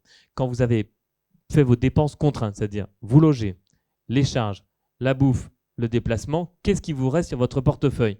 Eh bien, je vous le dis, il en reste plus pour un Lavallois au SMIC qu'un Parisien au SMIC. C'est évident ce que je dis, mais le politique national ne l'a pas pris en compte. Donc c'est pour ça que je défends le logement à un prix abordable, le logement HLM quand même a toute sa part à prendre. Il y a plein de modèles, les BRS et machin. Je vous dis, les solutions, c'est pas ça qui manque, mais se dire quel objectif et pour qui ça peut avoir, ça peut être utile. Sur les charges, on a toutes les solutions techniques pour baisser la consommation énergétique. Sur la bouffe, on est en train de créer une petite utopie incroyable, c'est qu'on a à côté de notre quartier populaire du Grand Saint-Nicolas 20 hectares de nature. On est en train de monter une ferme urbaine qui va activer 10 hectares, qui va nourrir jusqu'à 1000 habitants à horizon 2026.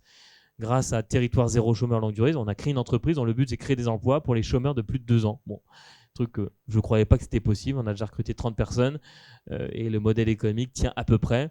On prend l'argent finalement de l'indemnisation, du chômage ou du minimum et on le réinvestit dans la boîte et l'activité supplémentaire permet de compenser le prix d'un SMIC. Bon, c'est des trucs mais géniaux, compliqués, vous voyez, je vous ai tous perdus et pourtant ça marche. La France met 10 ans, ça a été voté à l'unanimité en 2016, on est presque à 10 ans du truc, on met toujours que 100 millions d'euros. Quand Territoire Zéro Chômeur a été présenté au maire de Rome, il a tout de suite dit c'est génial, je mets 200 millions d'euros. C'est pour vous dire aussi l'état d'esprit, il faut qu'on reprenne le goût du risque, de l'action et de l'envie d'agir. Je sais plus ce que je voulais dire, mais voilà. En sur tout cas, la bouffe, et puis sur les déplacements, je pourrais en dire. Ouais. Et donc, je voulais vous dire que nous aussi, on a peut-être un supplément d'âme parce qu'on est au quotidien en relation avec nos habitants. Moi, j'ai été marqué par les émeutes urbaines. Quand vous avez 600 villes, les villes moyennes, les villes qui font pas parler d'eux, qui prennent feu, ça vous marque, vous dites bon, merde, qu'est-ce qu'on a loupé? Pourtant on le savait, les émeutes tous les 10 ans, on va dire, on a quelque chose qui va pas. Donc on s'est dit il y a un problème de méthode, il y a un problème d'écoute, il y a un problème que les discrets on les écoute pas. Et donc nous on a repris vous savez, la convention citoyenne, beaucoup à parler. Peut-être que c'était pas bien fait à la fin, mais quand même, il y a beaucoup de bon là-dedans. Et on s'est dit, on prend l'outil convention citoyenne et on l'adapte au quartier populaire. Donc on a fait une convention citoyenne dédiée au quartier populaire. On a tiré au sort 50 Lavallois, une majorité issue des quartiers populaires au sens large. Je ne parle pas de QPV, moi je ne parle pas de technique, je comprends rien. Résilience, bifurcation, machin, mais personne vient me voir en me disant, monsieur le maire, il faut faire de la bifurcation, il faut être résilient, il faut des mobilités douces. Pas du tout. Et ça, c'est important aussi de se dire, il y a besoin de concepts et comment on les retranscrit en action et petit à petit on les amène. Je pense qu'on est une société très évoluée, rationnelle et éduquée, donc on peut amener vers la bifurcation, mais en partant d'actions concrètes. Bref, je dérive, mais la question de la convention citoyenne, c'est une question de méthode. D'abord, on a écouté. Donc on a tiré au sort ces 50 Lavallois, on les a fait venir à l'hôtel de ville, on les a indemnisés sous le format juré d'assises.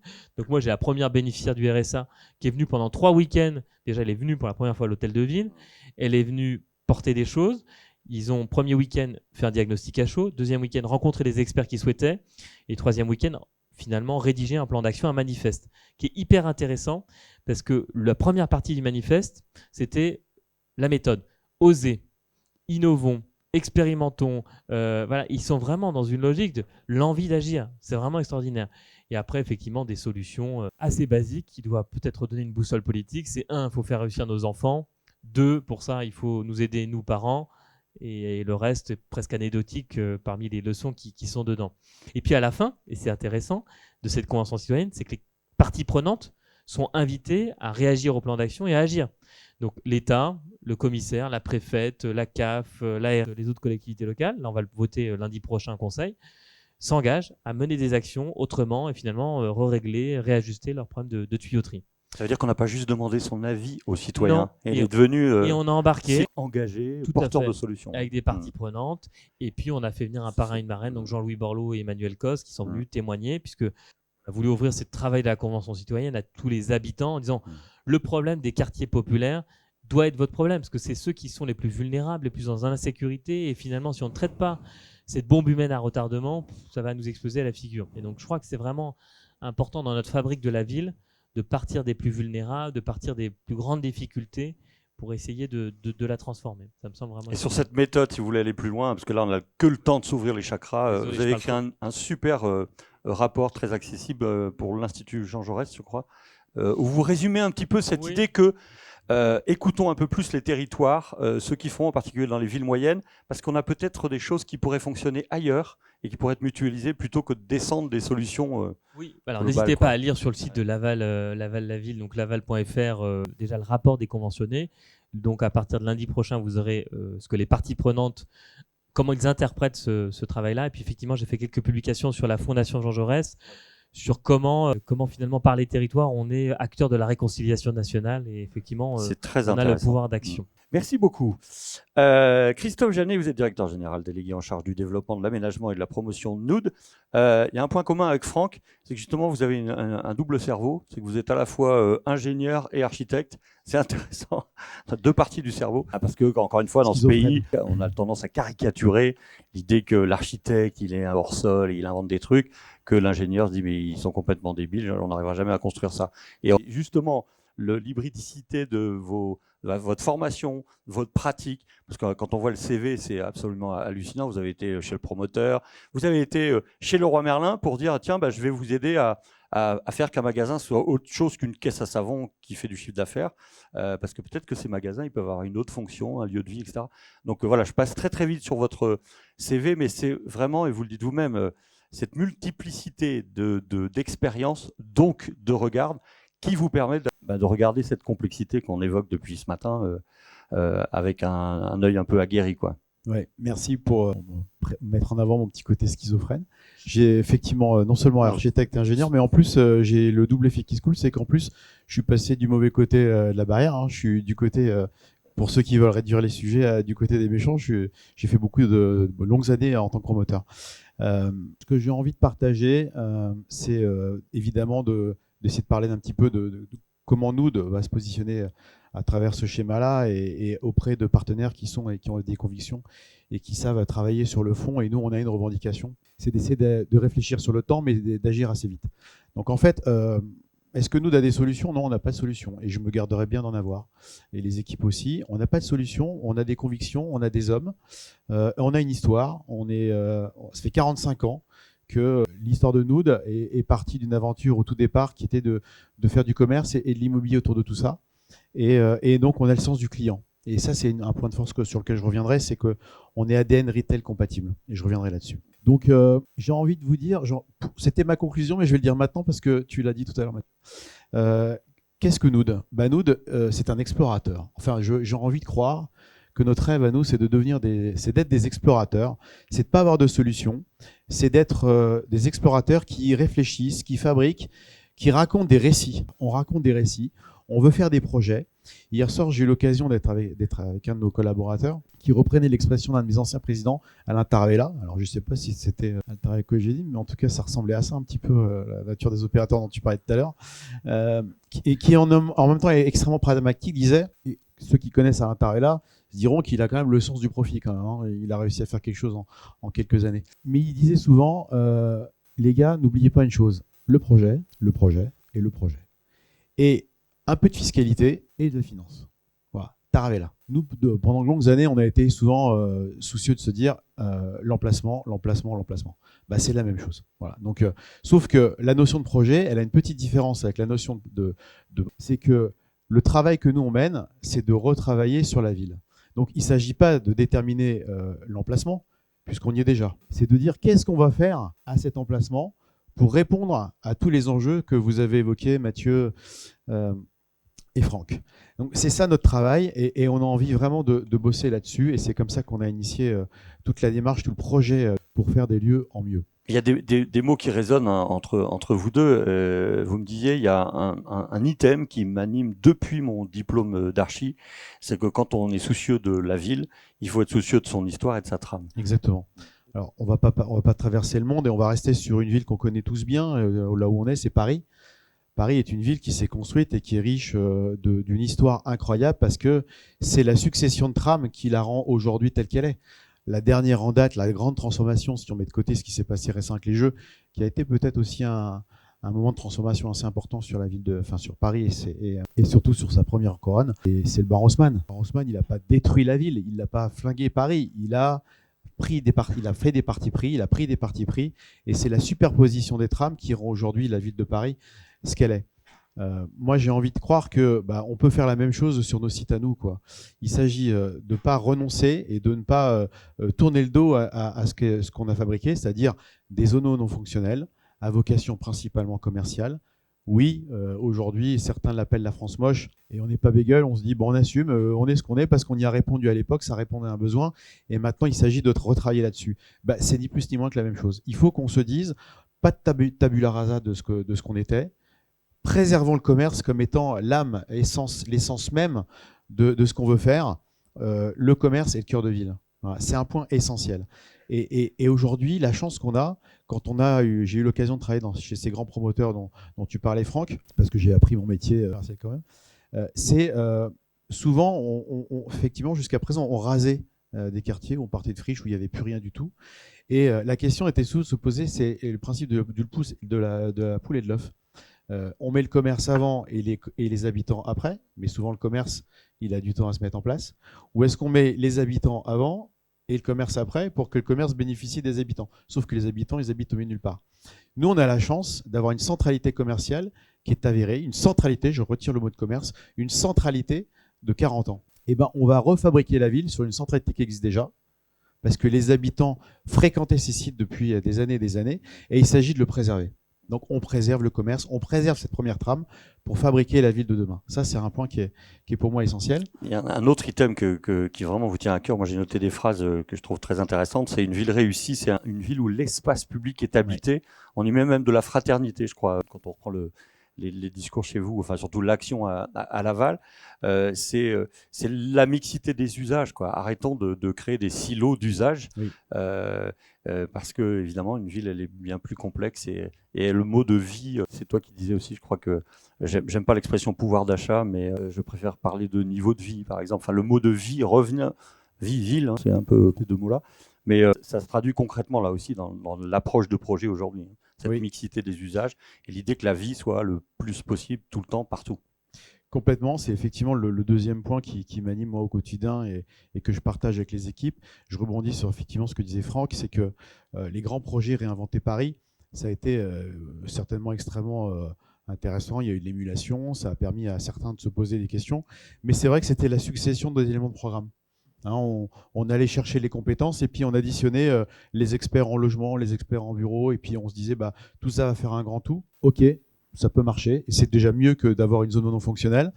Et en même temps, l'enjeu essentiel, c'est le lien avec l'espace public. C'est ce que disait Florian, c'est que il s'agit pas de mettre, on se dit allez, on va mettre du commerce en rez-de-chaussée, parce que c'est l'histoire, hein, c'est des programmes qui sont horizontaux, et puis on va rajouter du bureau, du logement ou n'importe quoi au-dessus. C'est pas ça. Le sujet, c'est comment on connecte tous ces éléments de programme avec l'espace public. Si on ne traite pas l'espace public, si on ne réfléchit pas à l'espace public en amont, ça ne marchera pas. Et l'espace public, c'est ni plus ni moins que la rencontre avec ce qu'il y a au-dessus. Et qu'est-ce qu'il y a au-dessus? C'est les rez-de-chaussée actifs. Et c'est là qu'il faut qu'on travaille. Et là, c'est notre histoire à nous. Voilà. C'est la grande différence avec certains grands opérateurs immobiliers qui ont toujours voulu faire du commerce et qui n'ont jamais su le faire. Je vais donner un exemple très pragmatique. C'est que vous imaginez des projets architecturaux absolument dingues avec des signatures d'architectes internationaux. Et puis, quand le projet est construit, vous vous retrouvez avec quelque chose qui passe dans les revues. Mais si vous regardez peut-être un peu plus en détail, vous regardez que les rez-de-chaussée commerciaux, ils sont toujours en vitrophanie. Il n'y a rien. Parce que ça n'a pas été réfléchi en amont. C'est le résultat de l'optimisation de ce qu'il y a au-dessus. Alors qu'il faut partir du rez-de-chaussée, il faut partir de l'espace public. Et ce travail-là, on ne le fera qu'avec les parties prenantes publiques, avec les collectivités. Dans le temps imparti, il y a encore 2 points, je veux absolument qu'on les évoque parce que ça fait partie de la systémie de ton approche. C'est évidemment les questions de critères environnementaux. Toi, tu parles de dette technique. Voilà. Évidemment, c'est au cœur des projets. Alors là, on va pas rentrer dans ce détail parce qu'il y a Non, mais c'est juste au moins pour qu'on dise Ouais. qu'il est préoccupé aussi par ces questions-là, Ouais. évidemment. Ouais, Franck l'a très bien expliqué. Enfin, je pense que la dette technique, c'est évidemment d'avoir le souci de l'impact carbone, c'est d'essayer de construire avec des matériaux durables. C'est tous ces enjeux-là. Mais moi, je pense que le principal enjeu, c'est effectivement les enjeux dans l'ESG, c'est les enjeux sociétaux. C'est comment on fait pour vivre ensemble.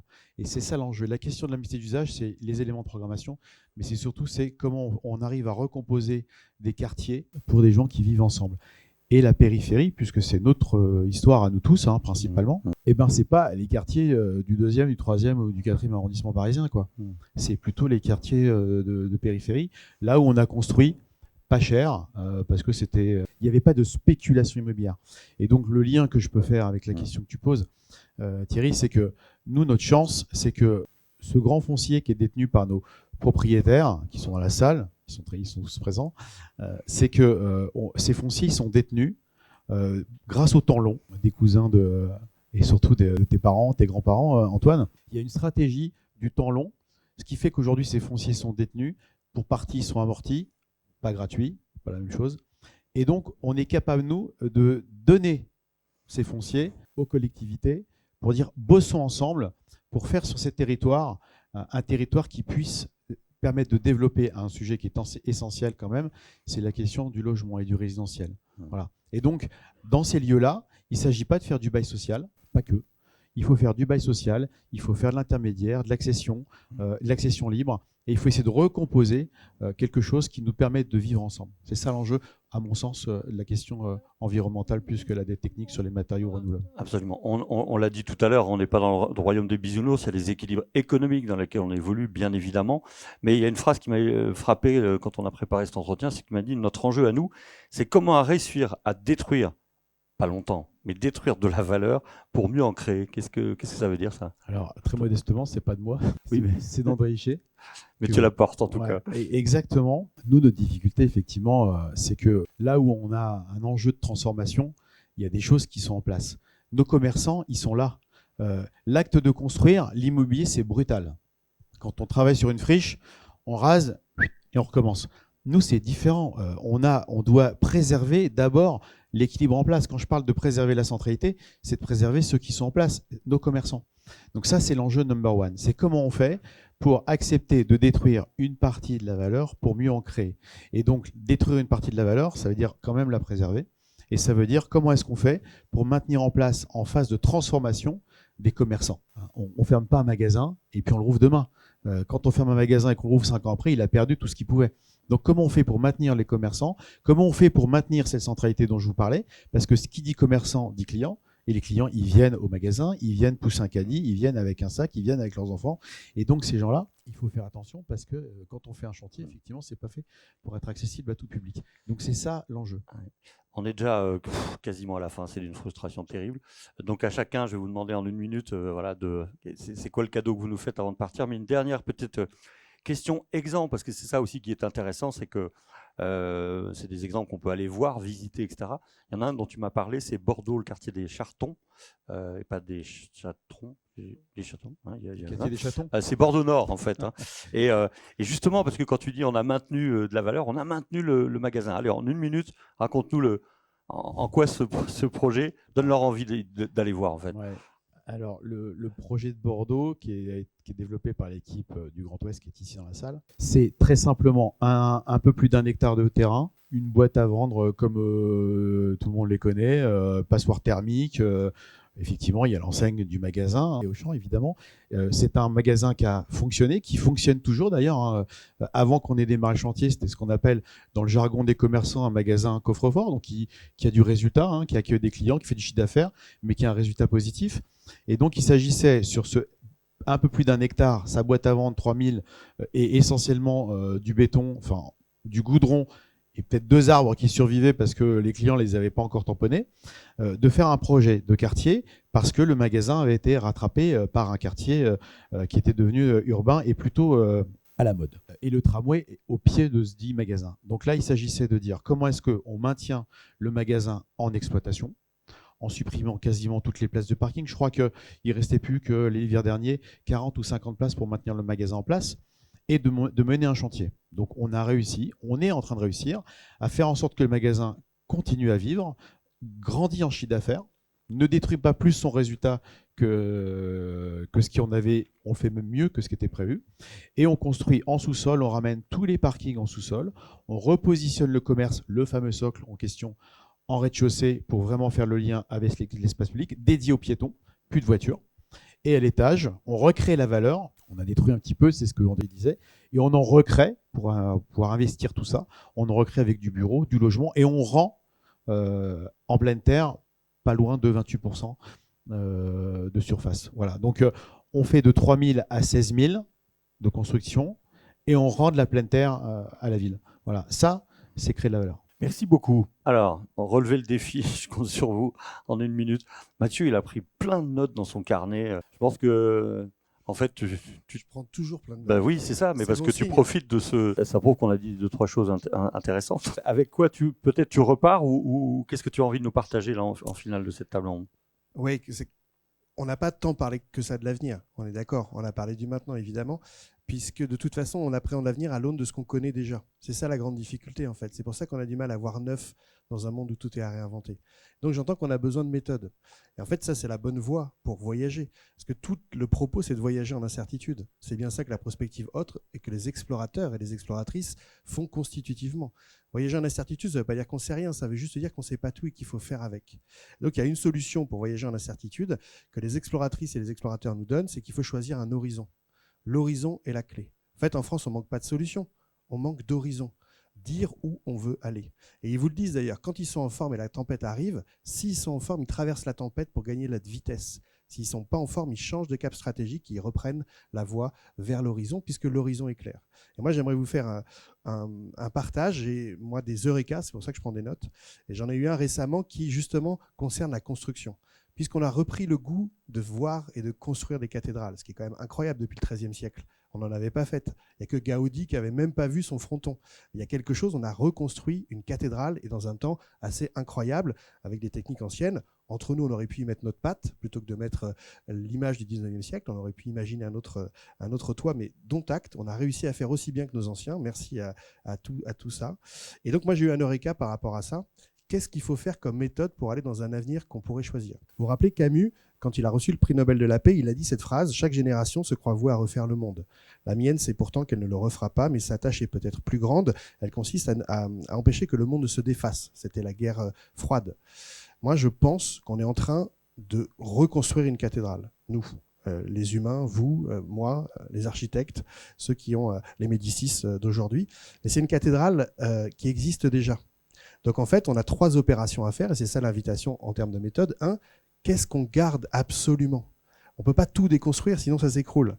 On ne peut pas re-questionner la Déclaration universelle des droits de l'homme actuellement à l'ONU parce qu'on ne pourrait pas la refaire actuellement. Donc il faut la garder.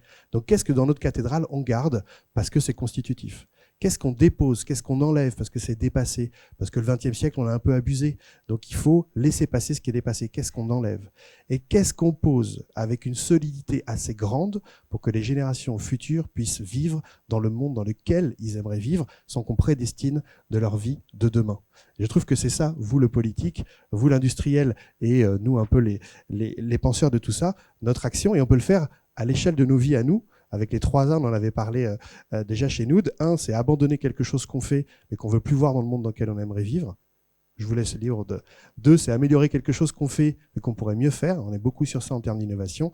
Et le dernier A, c'est adopter quelque chose de nouveau et voir si ça nous plaît, ou au pire, ça marche, encore une fois. Merci beaucoup. Florian? Moi, j'avais envie de toucher par l'inspiration et revenir à mon ancien métier, la fable du consultant et de l'entrepreneur. Et je pense que ça va faire écho à ce que tu dis. Alors, méfiez-vous des consultants de chez McKinsey, même si j'ai beaucoup de copains qui sont là-bas. Parce que le consultant vous vend justement un avenir en disant dans 5 ans, on sera là. Et à partir de là, il sort son tableau Excel pour dire toutes les étapes pour arriver vers le futur auquel on doit arriver. À l'inverse de l'entrepreneur qui est finalement, on parle de théorie. Le boulot de l'entrepreneur, c'est de maximiser chaque effet. S'il vient ici, il veut maximiser ses effets. Donc on dit souvent, l'entrepreneur, vous lui donnez un citron, il transforme en limonade. Et il y a plein d'attributs autour. Donc je vous invite à regarder ce qu'est la théorie de l'effectuation. Et donc voilà, choisissez votre camp. Soit vous êtes un consultant, soit vous êtes un entrepreneur. Et je pense qu'on a besoin d'entrepreneurs et c'est ce qui fait la grandeur de notre pays, c'est cette créativité, l'inventivité. On parle d'exception culturelle française et donc effectivement, au jour le jour, on construit des cathédrales. Au jour le jour, au fait, on fait les Jeux Olympiques. Ça, j'en suis intimement persuadé. Donc moi, je vous invite à être des combattants, des optimistes et donc des entrepreneurs. Et puis juste pour terminer, je vous invite le 21 juin, fête de la musique, solstice d'été, mais surtout inauguration de notre place, notre halle gourmande à Laval. Je serais ravi de vous accueillir ou alors d'organiser un voyage d'études pour voir ce qu'on fait de manière plus posée, soit dans les quartiers commerciaux qu'on transforme, à l'ouest de l'agglomération, soit en cœur de ville. Et j'ai hâte d'accueillir des petits Leroy Merlin, des petits Décathlon dans mon centre-ville.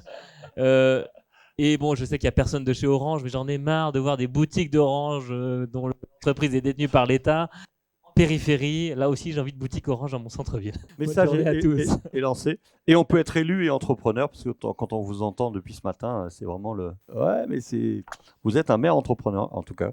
Franck, peut-être un dernier mot? Un dernier mot. Alors, je pense qu'il y a aussi il y a un sujet quand même important pour tous les acteurs qui sont réunis là, c'est la responsabilité et le rôle assez capital que vous avez, parce que je pense quand même que vous êtes sur ce qui reste parmi les derniers fonciers sur lesquels on peut faire des choses quand même. Entre les friches de toute nature et les espaces de commerce, c'est à peu près, quand je parlais des enjeux de décarbonation cumulés aux enjeux de limitation de l'artificialisation des sols, en fait, vous êtes vraiment sur des fonciers qui vont devenir extrêmement rares. Donc il y a quand même, je pense, aussi une espèce de responsabilité à faire. Puis après, par rapport à ce que disait Antoine sur le fait de, bon, évidemment, on vous dit toujours, vous êtes sur les territoires de la France moche. En fait, c'est peut-être plutôt pas mal parce que quand on veut construire un entrepôt logistique sur des terres agricoles fertiles, c'est quand même pas évident. Là, aujourd'hui, partir d'une situation qui est considérée comme moche, en fait, ce qui est bien, c'est que vous pouvez que faire du bien. Et par contre, je pense que ce qui est pas mal, c'est du coup d'inverser aussi la logique, c'est-à-dire que, par exemple, l'étude d'impact, elle considère toujours que l'état initial est mieux que l'état projeté et qu'il faut donc toujours prévoir le 3e chapitre sur les mesures compensatoires parce qu'on fait toujours moins bien que ce qui était à l'origine. En fait, il faut inverser en supprimant le 3e chapitre des études d'impact en disant finalement l'état initial, il est ce qu'il est, il n'est pas terrible. Regardez comme le projet finalement est une amélioration. Donc tout à l'heure, on a parlé de la transformation et des sujets d'adaptation qui en fait concerne finalement la transformation de ce qui existe. En fait, vous êtes, je pense, de fait dans des transformations positives. On a dit ça par exemple aussi à Espace Ferroviaire qui gère aussi une partie des derniers fonciers disponibles, qui sont les friches ferroviaires.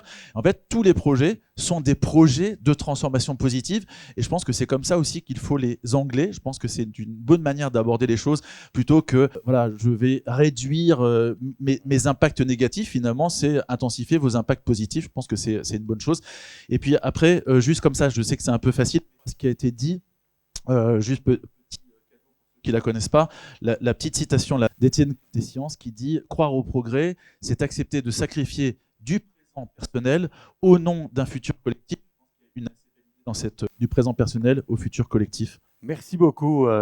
Impact positif, c'est Christophe. Tu voulais rajouter un mot parce que c'est... Non, ça va? Ok, super. Ouais, non, mais c'est géré, c'est géré. Bravo, merci beaucoup, c'était passionnant, merci à vous 4. Et ne mettez pas une grande claque amicale dans le dos de notre élu parce que ça va lui faire très très mal.